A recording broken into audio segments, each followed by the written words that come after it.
ese atril ahí delante, que nos va a hacer una Sí. fotografía. Lo quito. Sí, ¿Dónde lo pongo? lateral.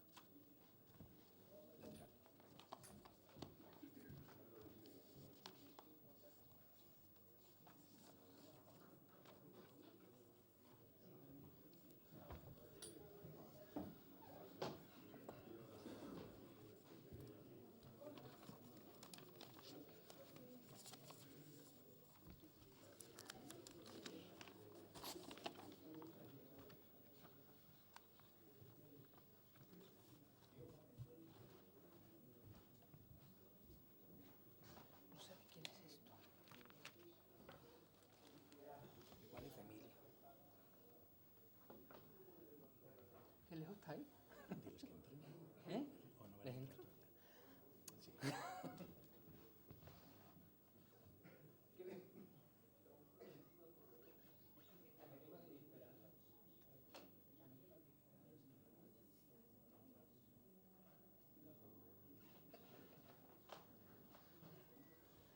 Aquí no.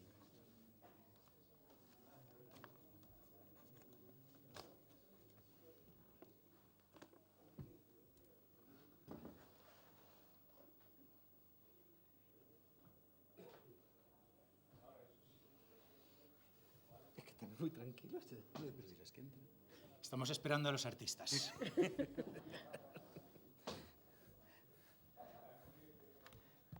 Nada, nada. Que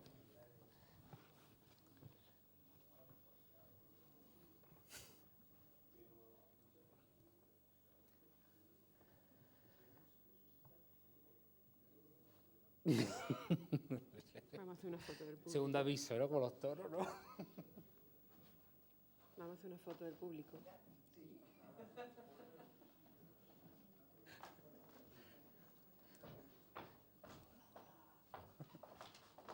Buenas tardes.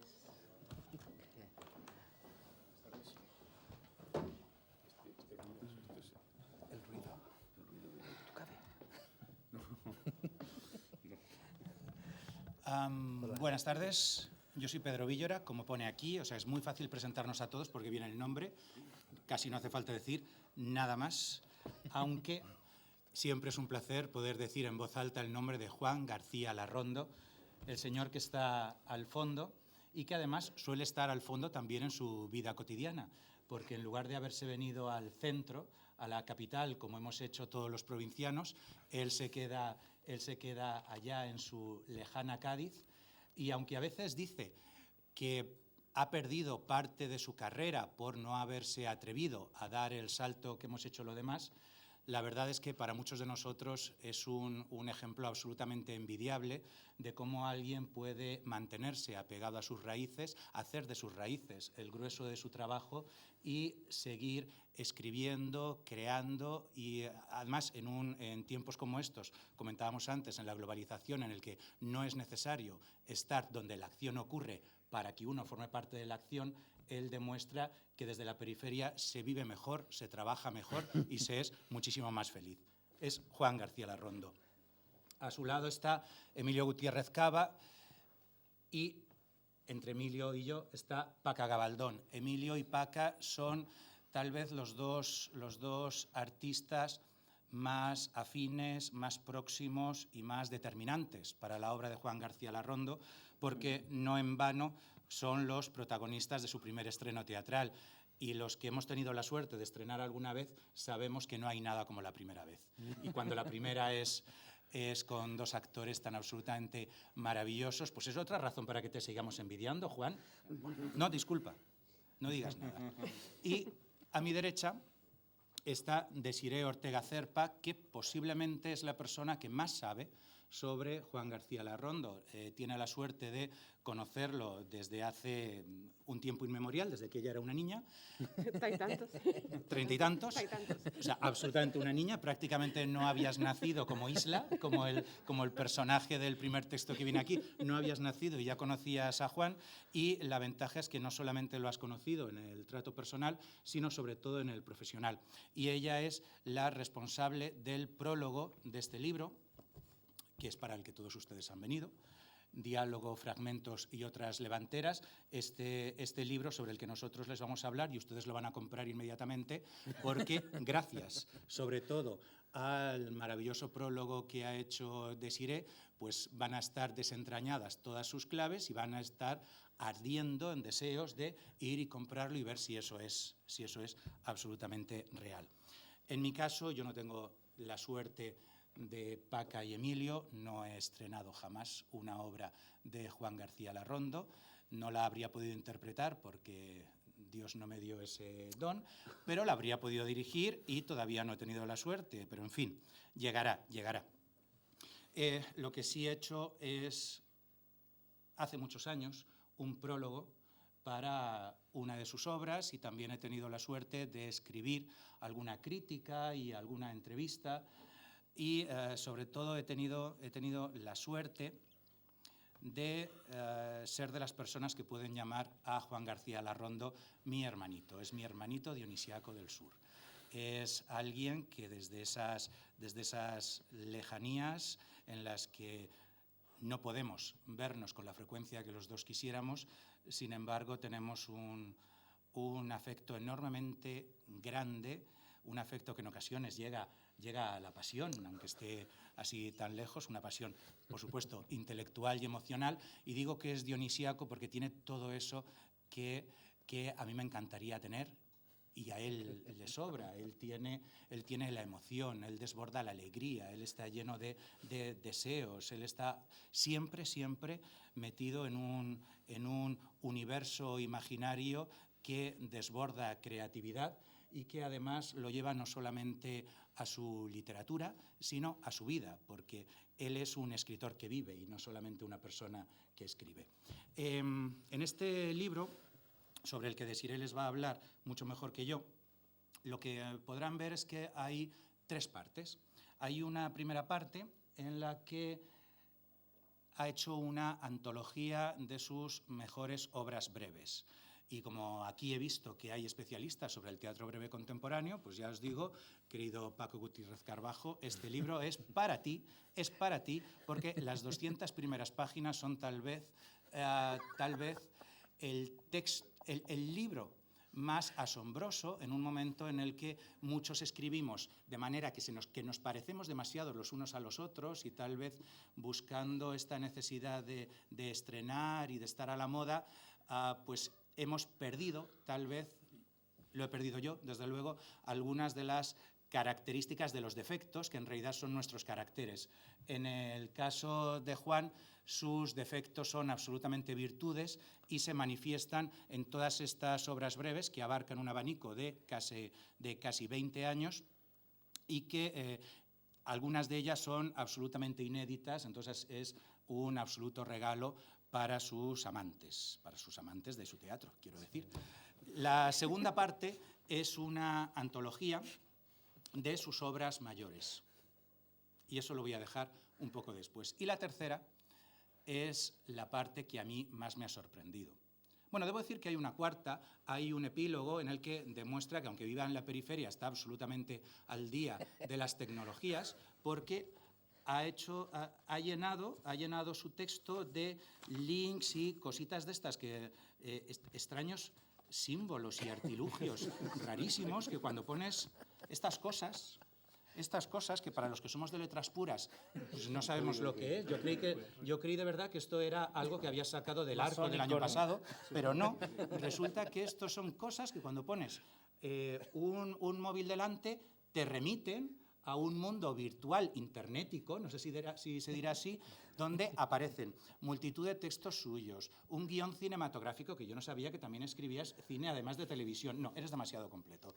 Donde entrevistas que le han hecho, distintas versiones de sus textos, un montón de PDFs sobre críticas, comentarios, etc. Es decir, esto es lo que todos los investigadores soñamos que los autores nos den, porque la verdad, aquí ya nos tienes la buena parte del trabajo de una tesis doctoral nos lo estás entregando ya. Así que, señores, si alguno quiere hacer una tesis doctoral sobre Juan García Larrondo, de verdad, que lo peor del trabajo él ya nos lo da aquí en el texto.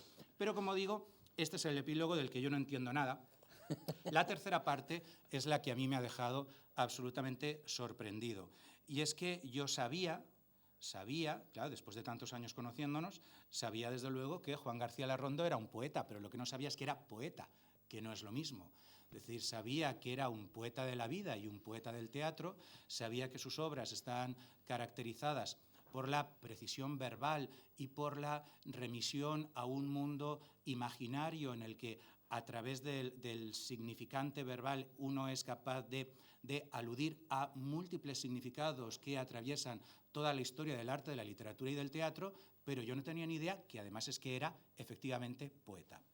Dice: por encima del baluarte, sobre músicas marinas, un ángel me autorretrata.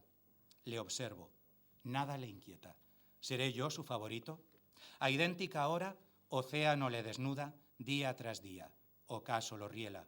Cegado creyéndome elegido, ando hacia él sobre las aguas. ¿Seré digno de su cielo? Al hundirme ahogado tras su espuma, descubro al custodio que le adora. Ni eran para mí sus flechas de Cupido, ni tenía el mar nada que ver conmigo. Luzbel es deseo de arcángeles cobardes y los hombres suspiran por sus alas. Este no es más que el primer poema de los 3 poemarios que aparecen en esta tercera parte, que no son, los poemarios no están completos, son simplemente una selección de lo que entiendo es la muchísima poesía que él ha escrito y que nos desvela o nos ayuda a relacionarlo con buena parte de su teatro, porque los que lo conocen habrán reconocido aquí, entre otras cosas, Luzbel. En buena medida, el teatro de Juan García Larrondo es un teatro sobre la caída, es un teatro sobre la nostalgia de un paraíso perdido que tal vez en algún momento lo hemos vivido o, desgraciadamente, sabemos que está ahí, pero no somos dignos de alcanzarlo. E incluso, sabiendo que está, piensan sus personajes, si no es más agradable, mejor o siquiera más humano vivir en el pecado. Esas son cuestiones que él suele trabajar en su teatro y que descubro asombrado y regocijado que en su poesía también aparece, pero aparece desde luego el mar. Este señor, como digo, que vive en la periferia, en realidad donde vive es en el centro de todo, vive junto al agua, vive junto a la vida, es un hombre que muestra en sus textos la capacidad que tiene el mar de darnos inmensidad y, por tanto, ensoñación, pero también ser el ámbito desde el cual los hombres nos encontramos con aquello que está pudriéndose de nosotros mismos, pero también volvemos a la vida. Y en muchas ocasiones, en sus textos, lo que encontramos son seres que han ido deshaciéndose, que han ido llenándose de escombros, de lapa, de moho, etcétera, y que gracias a alguien o gracias a un esfuerzo de voluntad son capaces de limpiarse, de quitarse el alquitrán del que han sido recubiertos y volver a renacer. Esa idea del renacimiento vinculado con el mar o con la espuma es algo que vemos en sus textos y que yo no sabía, que él también había sido capaz de llevarlo a la poesía, además con esta magnificencia. Voy a leer un poema más, que es el último de esta primera parte y que tiene mucho que ver con lo que acabo de decir. Dice: avanzo hasta hacerme agua. Las olas susurran naufragios que olvidé. Suelto lastre. No quiero ya salvarme, no puedo. Todo se confunde y se torna transparente. Azul, nubes de un sol de verano, como cuando imaginaba ciudades e islas encantadas en la bajamar, donde yacían todas las Atlántidas. Avanzo hasta hacerme permeable, hasta sudar la sal que alimenta el beso de la orilla. En espuma se disuelve mi humana anatomía. Todo yo me deshielo en marina calma y pierdo la gravedad de la tierra y el vértigo del cielo. Avanzo y ya solo soy flotante sombra, la resaca de los días vividos, ahogados, malamente muertos. Todo desaparece. La vanidad y la memoria ya no significan nada. No opongo resistencia, nada pesa. Pierdo pie y al momento resucito. Ya soy eternidad, ya soy olvido. Avanzo y al mar retorno enamorado. Avanzo y del mar soy amor y líquido elemento. Estos poemas me sirven para empezar con lo que en realidad es mi disertación. que es sobre el Teatro Mayor de Juan García Larrondo, que es al que le dedica la segunda parte de su texto. A Juan García Larrondo le motiva a adentrarse en el mundo de los amores impedidos. Es más, hasta se diría que una de sus obsesiones creativas es la búsqueda de un lugar donde poder amar sin ser molestado, ni frustrado, ni incomprendido.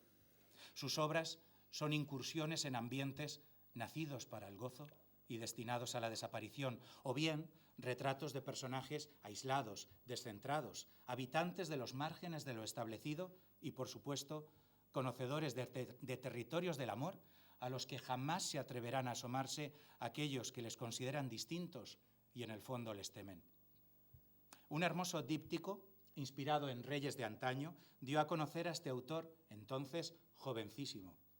Juan tenía apenas 22 años cuando deslumbró su tratamiento de la sublimación de Antínoo por Adriano en El último Dios, la obra protagonizada por estos dos excelentes, apasionantes y apasionados intérpretes. Poco después, el anhelo de inmensidad de la reina asiática que se enfrentó al todopoderoso Aureliano, Zenobia, texto de tan triste actualidad en los últimos años con la destrucción de Palmira, Zenobia confirmó las expectativas suscitadas por un personalísimo e impetuoso creador que en una época tan proclive a los formalismos güeros o al compromiso social de bolsillo, como fueron los años 80 y 90, en los que él y yo nos empezamos a adentrar en este mundo, solo que él mejor que yo, recurría a los tiempos clásicos, a la mitología y al simbolismo para hablar de cuestiones que, precisamente por no estar sometidas a la tiranía de la realidad inmediata, se incardinaban en lo más profundo de las esencias y anhelos inmortales. Y son estas preguntas: amar, ¿cómo? ¿A quién y para qué? Ser, ¿por qué aquí y por qué ahora? Crecer en conciencia y afirmar la individualidad, afrontando así la casi necesaria y consecuente soledad, renunciar a uno mismo y participar de la inconsciencia colectiva. Todavía haría Juan una tercera expedición al pasado para volver a cuestionarse acerca de los factores que condicionan el cariz de una personalidad y orientan la salida al conflicto entre actitudes y conductas. Y me refiero, claro está, a una obra que me muero de ganas de que se edite en una gran edición, como merece, que es Al-Mutamid, poeta y rey de Sevilla. Cuando la hizo, en 1998, para entonces, ya había sorprendido de nuevo con un giro que descubría territorios estilísticos no previsibles hasta entonces. Mariquita aparece ahogada en una cesta, con la que obtenía el premio Marqués de Bradomín en 1992 y su continuación, La cara oculta de Selene Serry, de 1993. Premio Marqués de Bradomín es ese premio que cuando yo empezaba siempre decía, lo ganaré alguna vez, y jamás lo gané. Nunca conseguí ni una mención, ni un accessit. Mira que yo me presentaba año tras año y nada, nada, nada, nada.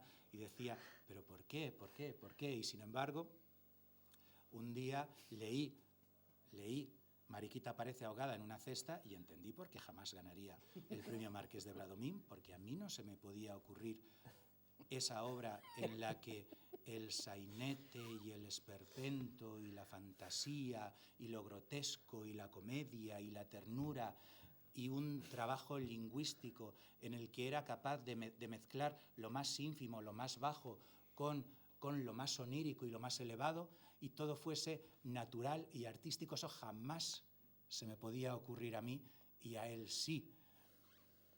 No era posible que yo fuese premio Marqués de Bradomín cuando estaba compitiendo con autores como Juan García Larrondo y la que me parece seguramente la obra más diferente de todas las que han ganado el premio Marqués de Bradomín, que todas se parecen demasiado, que es, sin duda, Mariquita aparece ahogada en una cesta.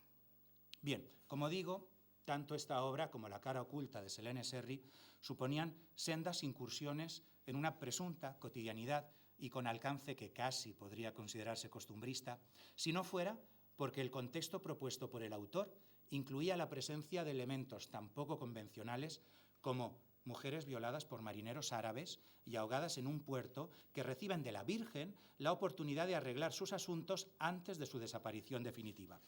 Estudiantes de ópera que se cambian de sexo y piden la comprensión de sus padres. Musulmanes que acceden a una suerte de paraíso cristiano. Escritoras lesbianas que ganan un premio acostándose con la esposa de un miembro del jurado. No ganarías el Marqués de Bradomín así. Yo lo voy a dejar ahí. No porque no eres escritora lesbiana, sino empezaría a pensarlo. Ambas obras, Mariquita y, dicho sin ofender, y La cara oculta de Selene Serry, ambas obras conjugan los excesos argumentales con un tratamiento humorístico que considera cualquier osadía desde un prisma pequeño burgués, consiguiendo así que lo extraño ocupe en la realidad un lugar de la misma naturaleza que lo vulgar. Y precisamente es tras esa afirmación de que lo diferente es semejante en valor y dignidad a lo igual, donde se descubre que quien las ha concebido es el mismo que antes escribió Zenobia y El último Dios. Y aunque no te lo creas, en uno de mis últimos estrenos te hago un homenaje con esto.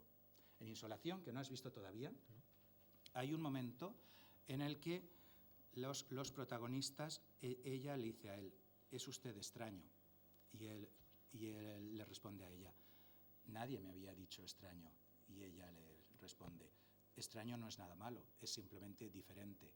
Y cuando yo escribí esto, que esto no es de Emilia Pardo Bazán, esto lo puse yo de mi cosecha, estaba pensando en ti, porque para eso tú eres gaditano, como el protagonista de Insolación y como mi abuelo, porque algo teníamos que tener que justificarse que nos llevemos tan bien siendo tan distintos. Bien, como digo,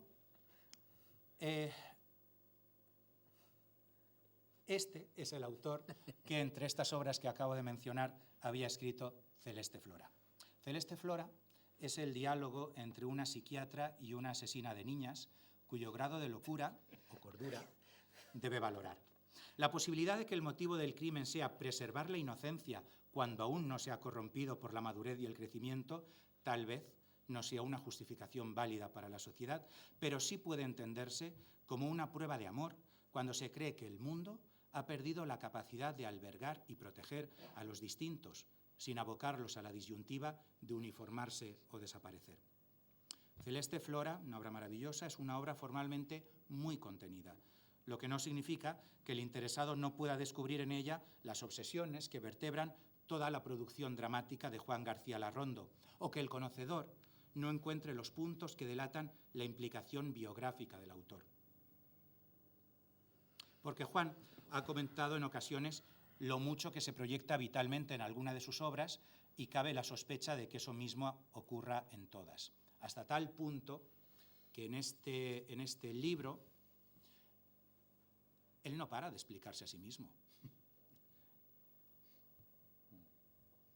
Es decir, además de los textos en los que habla de él, es que tiene otros textos en los que es él mismo hablando y comentando su vida y su vida en la obra. Y eso es un ejercicio metateatral y valeroso que a mí no se me habría ocurrido jamás, pues por eso, porque él es alguien que no piensa como pensamos algunos desde el centro, sino que lo hace desde la periferia, y desde la periferia uno es muchísimo más libre.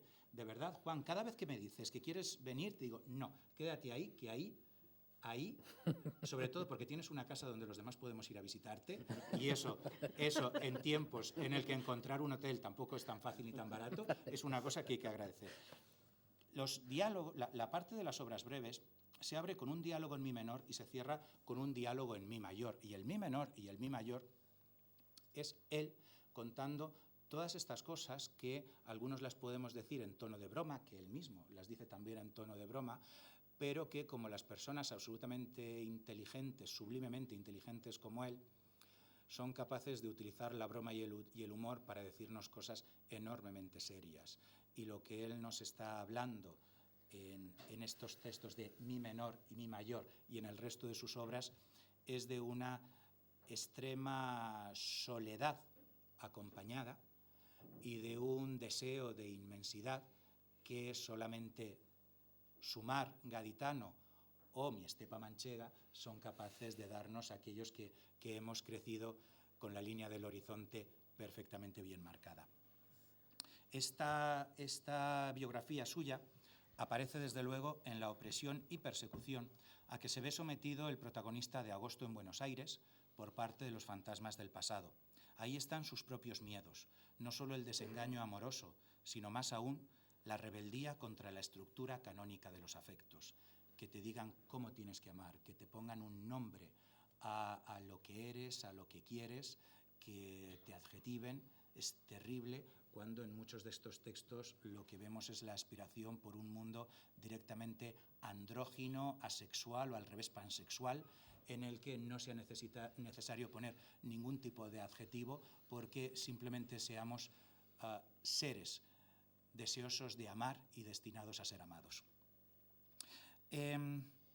Pero esto, con ser evidentemente importante para él en tanto que persona, no aporta ni resta un ápice de interés a unos textos en los que es tan fácil reconocerse. Y es que esos miedos, silencios y traumas nos afectan no porque sean suyos, sino porque son nuestros. Y no nos fascinan por lo bien que nos reflejan, sino por la altísima calidad de su escritura. En cuanto a mi especialmente querida Noche de San Juan, desde la cual somos hermanos lobos, es el relato de una venganza. ¿Y quién no ha querido vengar su corazón roto? Eso de que nos dejen y se vayan tranquilamente, no, se van y los matarías. Pero es también la historia de un amor. El de Juan sin miedo, esta adjetivación en el apellido, quien no se ha enamorado no conoce el temor, este Juan sin miedo por el lobo sin vivir. Es un amor bronco, feroz, tan apasionado como hermoso, tan agreste como rebosante de ternura, eminentemente viril, porque los textos de Juan García Larrondo son enormemente viriles y masculinos, y también tenemos que defender la virilidad y la masculinidad, aunque sea una adjetivación que esté en entredicho, y por ello mismo es directo, delicado y sin dobleces. Si Juan ha conocido o desea un amor así, solo él lo sabe. Bueno, algunos también lo sabemos. Pero el caso es que en Noche de San Juan, Juan García Larrondo recurre al mito de Medusa para construir sobre él una hermosa alegoría del desamor, que es capaz de volver estéril todo aquello que cae bajo su influjo. Juan García Larrondo crea en estas obras un mundo de ilusión, un entorno mágico, una fiesta de los sentidos donde todo es posible, pero nada es gratuito. Una invención de semejante naturaleza puede entusiasmar o suscitar rechazo. Habrá quien considere que el teatro, que es fiesta y es juego, alcanza en estos textos alguna de sus cumbres, y habrá quien los tache de delirio innecesario y ajeno a las modas decretadas. Pero Juan ha creado un teatro dentro del teatro, un teatro bajo la arena, un teatro en blanco y negro, un escenario para la grandeza y la podredumbre, como solo un poeta lo pueda concebir. Solo un poeta llamado Juan García Larrondo, mi amigo, mi hermano, mi lobo. Guapo.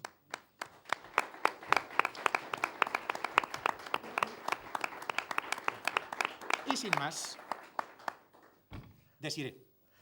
Hola, buenas tardes. Muchas gracias a la SGAE por dejarnos este marco incomparable para estar aquí presentando la obra de Juan García Larrondo, y también gracias a todos vosotros por habernos elegido hoy en esta tarde estar aquí